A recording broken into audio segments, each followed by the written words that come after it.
Bonjour les CM2, aujourd'hui on continue sur l'attribut du sujet. Alors l'attribut du sujet, avant de commencer, il faut bien avoir conscience que l'attribut du sujet, il y en a un dès qu'il y a un verbe d'état.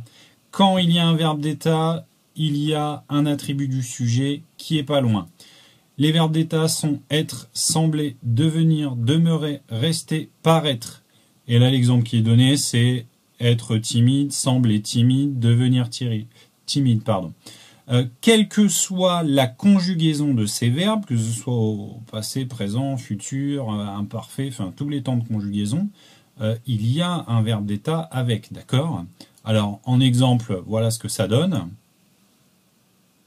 J'ai l'air fatigué, je semble endormi, je suis épuisé. Il y a aussi des expressions, exemple, ai l'air, j'ai l'air de fatigué, c'est aussi un attribut du sujet. Alors cela, je vous l'ai résumé juste là au début des exercices ici. Alors justement, rappel, l'attribut du sujet fonctionne avec les verbes d'état. Il ne peut pas être supprimé, sinon la phrase, elle ne veut plus rien dire. Verbe d'état, quelle que soit leur conjugaison, égale, donc être, paraître, sembler, demeurer, devenir, rester. C'est ce que vous aviez juste là avant dans cette petite affiche. Enfin, il y a aussi les expressions avoir l'air, passer pour. D'accord? Donc ça, c'est des expressions qu'on emploie beaucoup à l'oral. Celle-ci, c'est peut-être celle qu'on va utiliser le plus. D'accord? Exemple, j'ai l'air fatigué. Oh, pauvre Gaston. Alors, réécris les phrases en changeant le nombre. Singulier, pluriel des sujets. Fais les accords nécessaires. Donc là, on inverse le nombre, on change le nombre. Ça veut dire que si c'est singulier, ça va devenir pluriel, n'est-ce pas? On ne touche qu'à ça, on ne touche pas au genre.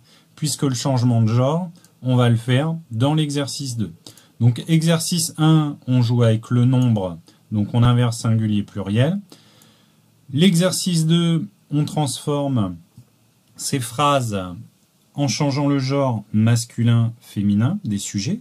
Donc du coup, il va avoir des accords à faire avec les attributs du sujet, d'accord? Ou peut-être pas. Bon, ça sera à vous de voir. Et enfin, donc, on a un troisième exercice. Réécris chaque phrase en la complétant avec un sujet de ton choix. Sauf que pour écrire le sujet de votre choix, il faut repérer le genre et le nombre de l'attribut du sujet à la fin de la phrase. Autrement dit, il faut partir de la fin pour pouvoir trouver le sujet. Si vous mettez le sujet que vous avez envie, vous risquez de vous tromper, d'accord? Il ne faut pas seulement regarder le verbe, il faut regarder l'ensemble, d'accord? Il faut regarder l'attribut du sujet qui est généralement à la fin. Et enfin, on termine dans le texte suivant. Surligne ou recopie les attributs du sujet.